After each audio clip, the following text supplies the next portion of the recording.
all the law allows at the moment is for a parent to, if they wish, to use a very mild smack on the bottom or a tap on the back of a hand or leg.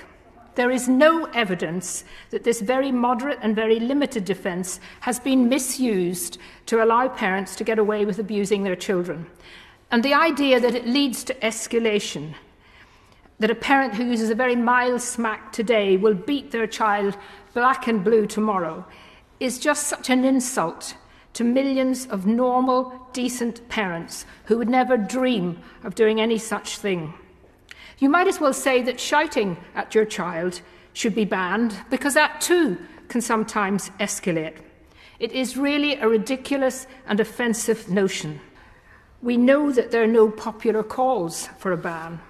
It may be an issue which obsesses certain activists and certain people, but the idea that the public are clamouring for us to criminalise parents who smack is far from the truth. And polling in Scotland and Wales ahead of the smacking bans there demonstrate how unwanted and unwelcome these new regimes are. 76% of Welsh adults said no to changing the law in 2017, and 74% of Scottish adults opposed a smacking ban.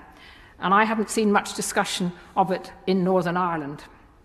Now, journalists and campaigners and some of the noble ladies and lords have already said they're prone to claiming that this study says this, or that research says that, or that psychologist says this, and that it deserves to be criminalised. But if you actually look at the data, and you usually find either that the researchers are just sort of active campaigners dressed up as they're dressing up their views as science, or that the research did not make the claims that were attributed to it. And I'm not aware of any reliable studies showing actual causation between gentle physical chastisement of the kind we're talking about today and negative child outcomes. By removing the reasonable chastisement protection, tapping your child on the hand or the bottom would become a crime. Would become a crime.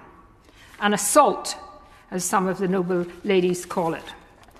If this, if this happened, of course, then the police and others and everyone would have a duty to report and investigate every case that came to their attention. Every instance of a loving mum or dad using a little smack in a reasonable and normal manner, perhaps when the child was in imminent danger, would suddenly be liable for prosecution. That cannot be anything but detrimental to that family's trust in the authorities. Removing this safeguard would likely result in significant over-reporting social services.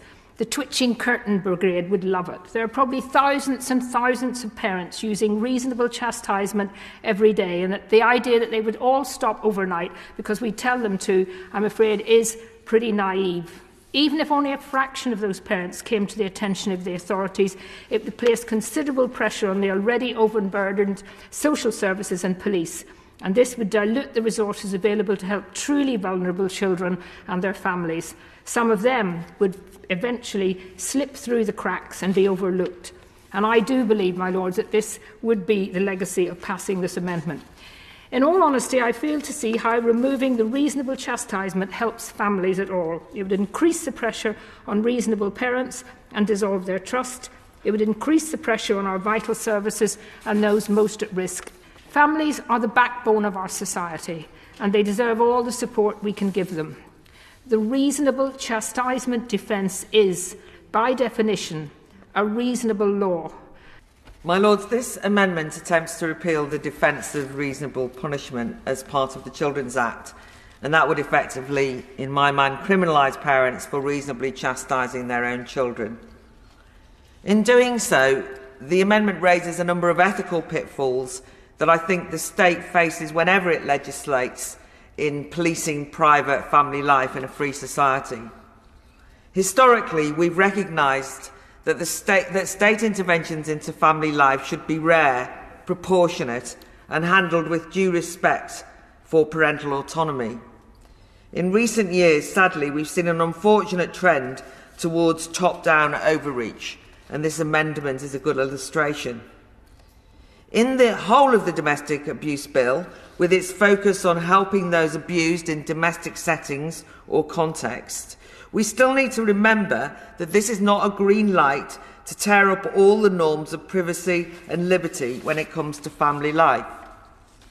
Essentially, this amendment would remove the legal defence of reasonable chastisement from parents who might occasionally smack their own children.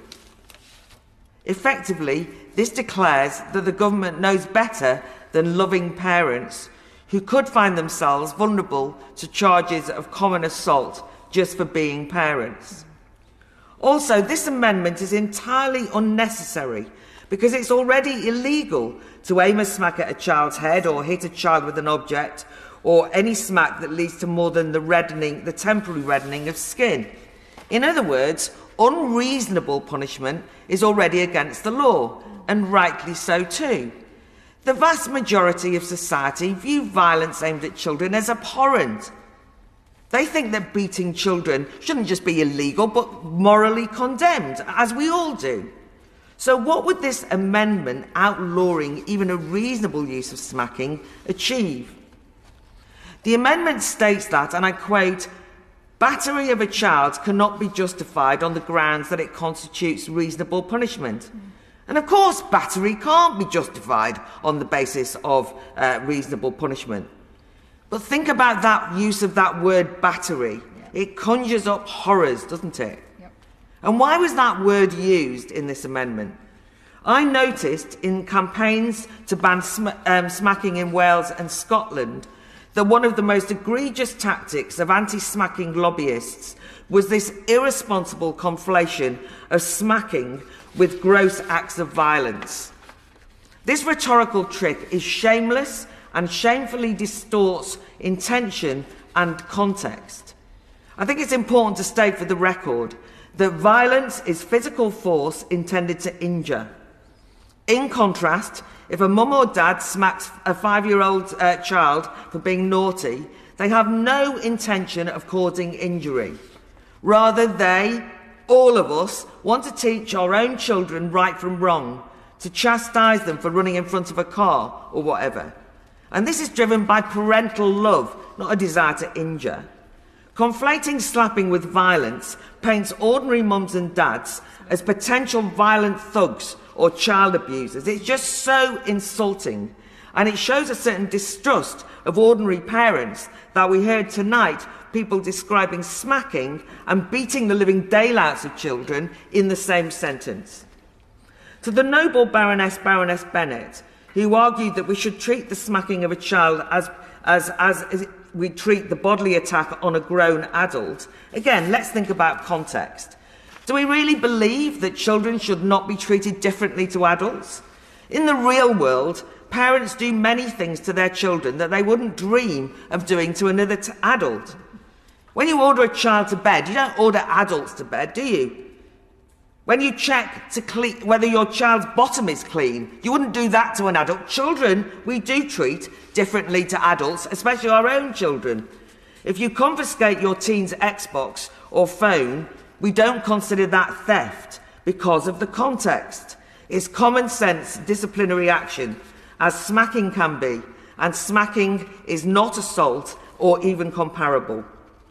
So, my lords, I hope you agree with me that parents are better placed to judge when and how to discipline their offspring than any number of NGOs, even if they come waving state-approved parenting manuals full of best practice checklists and count to 10. Finally, the danger with overreach is when it expands who and what is that it expands who and what is criminalised. And as I've warned several times during this bill, and as the noble Baroness Hoey pointed out, this could open the floodgates to complaints of minor incidents to police and social services and overwhelm already overstretched services. When I argued this in Wales in relation to the debate there, I was assured that the legislation was not about criminalising parents, but sending a message. But politicians can't change the criminal law and expect the police and courts not to enforce it. It's not a communication strategy.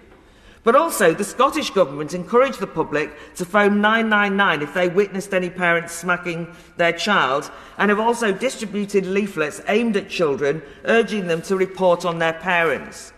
Can you imagine how divisive that is, how demoralising and damaging it is to family life? And how does it protect children if the law undermines parental authority? If families are ripped apart by damaging police investigations because a child was smacked? And I think it would discredit the whole concept of domestic abuse as well as child abuse if, under this bill, we were to treat smacking as assault and do ourselves an assault on family coherence. Finally, my lords, for many weeks now, we, following this domestic abuse bill, have focused on the dark side of family life. And earlier this evening, we heard harrowing tales of stalking and abuse and women at risk and so on. However, we must make sure that this doesn't poison our worldview, and we should avoid starting to see abuse everywhere.